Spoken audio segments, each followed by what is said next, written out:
Cari telespettatori, ben ritornati con noi, ben ritornato Cristian Ferrari, segretario regionale della CGIL del Veneto. Grazie di essere qui con noi, segretario. Grazie a voi e buongiorno a tutti gli ascoltatori. Allora, i temi da trattare con il segretario sono veramente tanti, perché da un lato faremo fare delle valutazioni su questo che è chiamato il decreto dignità, dall'altro su quella che è la manovra del governo, quindi la legge di bilancio, la finanziaria che dir si voglia, le prospettive che ci possono essere.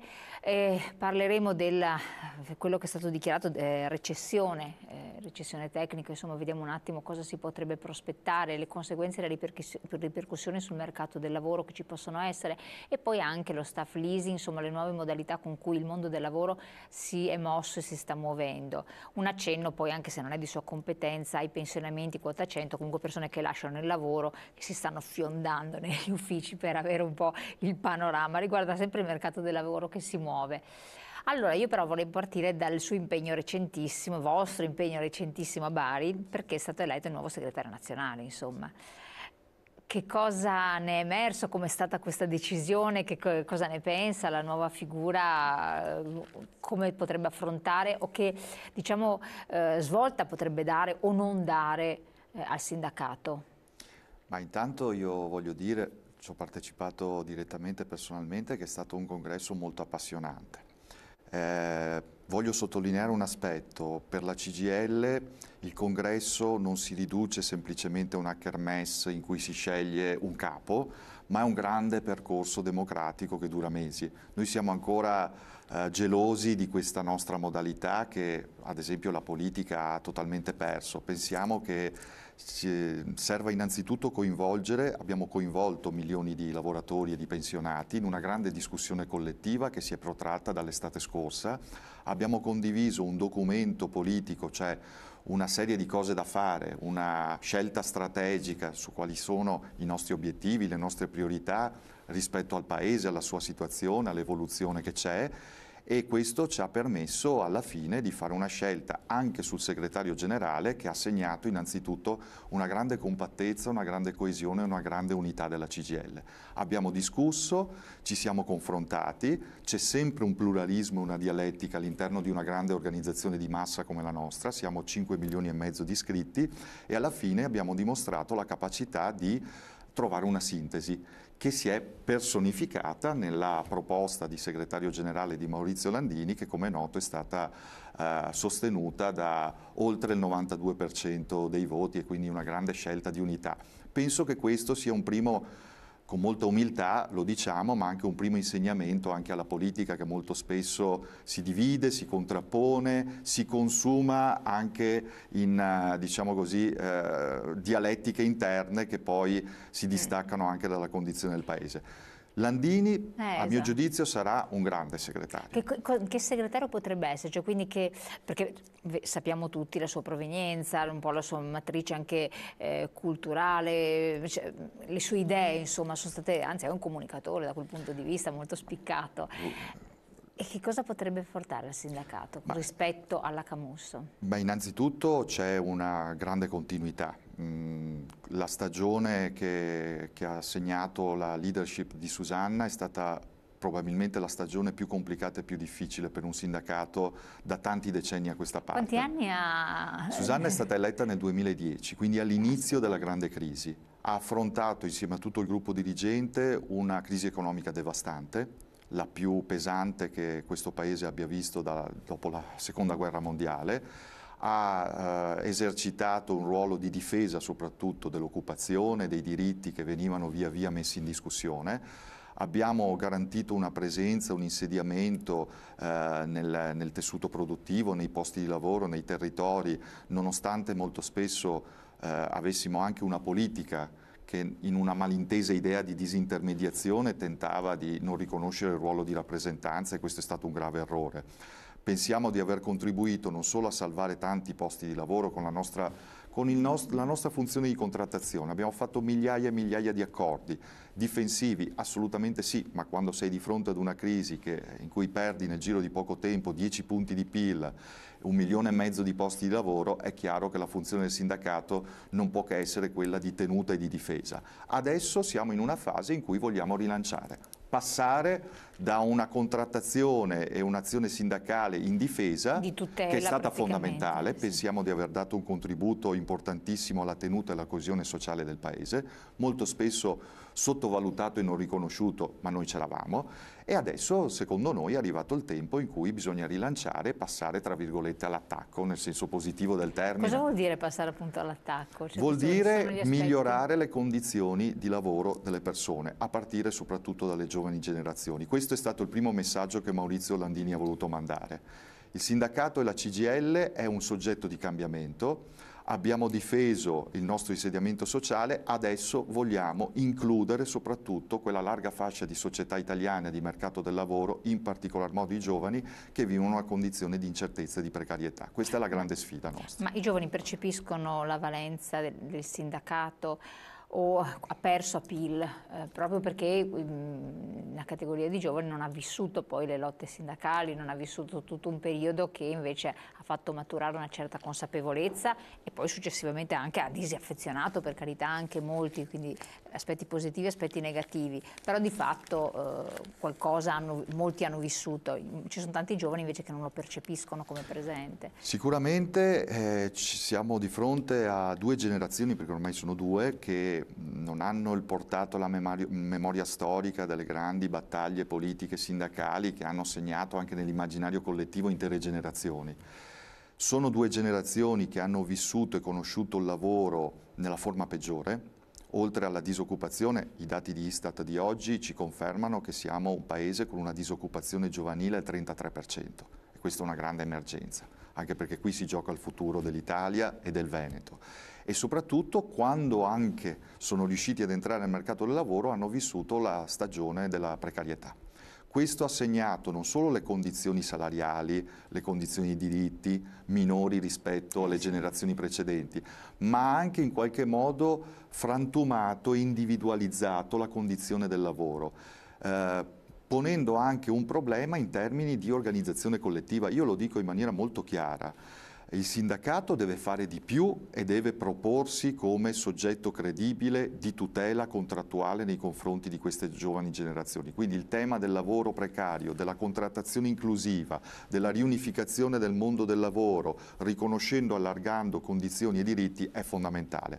Dall'altra parte, ce lo dobbiamo dire anche molto chiaramente, la precarietà ha avuto anche un altro scopo e fine. È evidente che un ragazzo che può essere lasciato a casa dall'oggi al domani è meno incentivato ad iscriversi al sindacato, diciamocelo chiaramente, in una condizione di maggior debolezza, di maggiore ricattabilità, e questo è anche una difficoltà oggettiva che incontriamo nel includere organizzativamente questi ragazzi. Ma noi ovviamente non ci arrendiamo. Abbiamo consegnato al Parlamento all'inizio di questa legislatura una proposta di legge di iniziativa popolare che si chiama la Carta dei diritti universali del lavoro, che vuole ridisegnare il diritto del lavoro non tornando al passato, ma proprio guardando alla complessità e al mondo del lavoro di oggi, che non è più riducibile soltanto alla grande industria e al pubblico impiego, ma che deve parlare esattamente a queste nuove forme di lavoro, andando oltre non solo il lavoro dipendente, ma anche le partite IVA, il lavoro autonomo più debole, perché ormai la situazione è, diciamo così, trasversale. Bisogna riconoscere dei diritti e delle condizioni a tutti, a prescindere dalla tipologia di lavoro. Questa è la nostra sfida e penso che Maurizio Landini, il primo discorso di insediamento che ha fatto, ha messo al centro esattamente questo.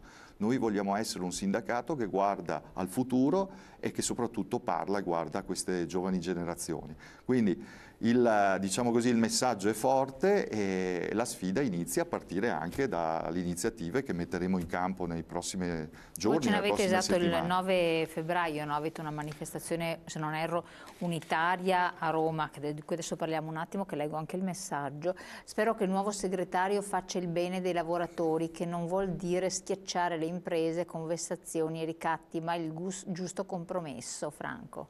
Sì, diciamo che assolutamente, dopodiché se c'è stato uno sbilanciamento in tutti questi anni purtroppo è stato a danno dei lavoratori, per cui bisogna un po' riequilibrare da questo punto di vista, non penso che Ecco, ci sia quel pericolo lì, infatti, mettiamolo. prima di parlare del 9 febbraio, poi ritorniamo perché un po' riprende a livello unitario, volevo chiedere, lasciato a questo discorso, e per il decreto dignità in che posizione vi mettete? Quindi proprio Sì. parlare perché per tanto tempo effettivamente i governi, anche l'ultimo governo che era comunque di sinistra, ha concesso agli imprenditori Di tutto di più. ecco, diciamocelo chiaramente, ecco. E le categorie più deboli si sono viste impoverire sempre di più e diventare sempre più deboli, è un dato di fatto. Per cui adesso questa elargizione che viene fatta, discutibile, tutti i termini eccetera, ma sarebbe stato un segnale, no? Perché anche i più deboli qualche cosa deve essere riconosciuto, poco, però incominciare qualcosa.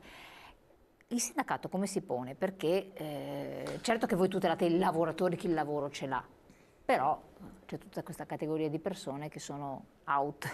Sì, assolutamente. Allora diciamo, sul decreto dignità, che è quello di quest'estate, noi l'abbiamo raccolto come un primo iniziale segnale di controtendenza, cioè l'idea di ridurre, limitare la condizione di precarietà e di cercare in qualche modo di indirizzare le assunzioni verso il lavoro stabile non ci può che trovare assolutamente d'accordo. Abbiamo però fatto una critica. Rispetto alle promesse della campagna elettorale, da questo punto di vista tutte le forze di governo avevano speso uno slogan molto chiaro e anche molto che ha avuto il suo ritorno in termini di consenso: cancellare il Jobs Act, cioè l'idea di ritornare a rimettere al centro un modello di lavoro stabile, dignitoso e di qualità con i suoi diritti. Se poi alla fine tutto questo si riduce al decreto dignità, viene da fare la battuta che la montagna ha partorito il classico topolino. È stato un primo segnale, ma assolutamente insufficiente. I dati dell'occupazione di oggi ci dicono che anche con il decreto dignità si riduce il lavoro stabile, perché cala, e continua ad aumentare il lavoro a termine, flessibile e precario. Quindi quella soluzione non è sufficiente, Ecco, non però il basta. decreto dignità non è ancora entrato in vigore di fatto, cioè è stato appena partorito, per cui gli esiti, siccome vanno sempre qualche mese indietro, Io mi non ci riferivo al possono decreto essere. dignità dell'estate scorsa sul mercato del lavoro. La questione del reddito di cittadinanza, questa è una misura che è entrata in vigore da Deve poche entrare, ore, esatto, deve entrare ancora. sicuramente qui noi abbiamo un giudizio ambivalente, la sintetizzo così: tutto ciò che va nella direzione di contrastare l'emergenza povertà è giusto, quindi non siamo tra coloro che addirittura si mettono a ridicolizzare o a criminalizzare addirittura la povertà, quasi come stessimo parlando di fannulloni, divanisti, si è sentito di tutto e di più. No, stiamo parlando di una vera emergenza sociale che nella crisi è esplosa, abbiamo più che raddoppiato la povertà rispetto al 2007, che non parla solo al mezzogiorno, perché qui in Veneto abbiamo 877.000 cittadine e cittadini veneti a rischio povertà, 155.000 sono bambini e minori, quindi soprattutto le c'è un famiglie, problema infatti. sociale che va affrontato. Quindi va benissimo tutto ciò che dà un sostegno e cerca di portare fuori dall'area della povertà assoluta queste persone. Il tema è un altro: come lo fai e quali strumenti utilizzi. E qui evidentemente ci sono invece delle difficoltà. Intanto la confusione tra finalità di sostegno al reddito per la povertà assoluta e finalità lavoristica, che è molto complicata. Sono due cose completamente diverse. Affrontarle insieme con un unico strumento desta quantomeno delle perplessità. E poi su un piano molto operativo, perché capisco le esigenze elettorali, e lo dico in maniera molto chiara: abbiamo una scadenza che saranno le prossime europee e giustamente le forze politiche tentano di avere subito dei risultati da portare poi all'incasso, ci sta, è del tutto legittimo, ma c'è un problema oggettivo. Noi, perché una misura di questo tipo possa essere messa in campo in maniera efficace, dobbiamo rilanciare, ridisegnare tutta una struttura di servizi, a cominciare dai centri per l'impiego, che negli anni sono state abbandonate, colpite, ridimensionate e che non è nemmeno lontanamente pensabile che nel giro di qualche giorno, di qualche settimana siano nelle condizioni davvero di prendersi in carico queste persone e di dare una risposta anche in termini di domanda-offerta di lavoro. Questa è la nostra preoccupazione, cioè ci vogliono tempi, risorse, Ci serve un lavoro serio, graduale, di messa a regime di tutto quello che deve poi alla fine concretamente, quotidianamente realizzare quegli obiettivi lì, e quindi la nostra preoccupazione è innanzitutto questa. 6.000 persone, 6.000 giovani dovrebbero essere assunti da questa società per 2 anni, no? Per valutare con le aziende, per le posizioni dei lavoratori, quindi anche figure di psicologi, eccetera, per poter fare un allocamento migliore possibile. Sì, allora qua la situazione, guardate, facciamo un confronto con l'Europa, i servizi per l'impiego. In Italia sono 8.000 dipendenti dei centri per l'impiego, in Germania sono 110.000. In Germania c'è un sistema che funziona perfettamente, come un orologio, in questo caso svizzero, però insomma va molto bene. Allora, la sproporzione è evidente, non è con qualche migliaio in più, comunque un primo passo. Qual è l'elemento critico? Primo, non sono assunzioni stabili, sono forme di collaborazione. E insomma emerge un po' paradossale il fatto che una misura che dovrebbe in qualche modo ricercare e dare lavoro, si immagina stabile, a tutta quella fascia di società italiana che oggi non ce l'ha, parte già, cioè coloro che dovrebbero lavorare ogni giorno per dare un lavoro alle persone si trovano già in una condizione di precarietà, cioè assunti con una collaborazione. C'è questo per quanto riguarda l'Agenzia Nazionale, sono i 6.000 dell'Agenzia Nazionale. Sì. Poi sono previste 4.000 nuove assunzioni a carico delle regioni, sì. E qui c'è un problema di coordinamento con le regioni che non sono state coinvolte e sarà bene che ci si lavori per coordinarsi bene. Qual è il punto? Il punto è che le assunzioni non si fanno dall'oggi al domani. Sono procedure, se volete anche burocratiche, se volete anche lunghe, ma imposte dalla Costituzione perché serve fare un concorso pubblico. Nel frattempo la finanziaria ha bloccato il turnover e quindi bisogna capire come si conciliano i tempi della messa a regime anche delle assunzioni con una misura che invece è stata già approvata e che giustamente i cittadini richiedono domani mattina. Quindi sarà da fare i salti mortali. Aggiungo, permettetemi di sottolineare che i centri per l'impiego, che ripeto sono stati oggetto di politiche di tagli forsennati questi anni, sono andati avanti con grandi difficoltà grazie a chi ci lavora dentro, che ha fatto i salti mortali in questi anni qui, e è evidente che se ci saranno dei problemi, delle difficoltà, dei disservizi, non potrà tutto ciò essere imputato a questi lavoratori che hanno già fatto di tutto e di più per garantire un servizio dignitoso pur nell'indifferenza della politica e delle scelte amministrative. Se torniamo un po' su questi aspetti, ci sono anche altre questioni che dobbiamo affrontare insieme, risponderemo anche ai vostri messaggi dopo la pubblicità.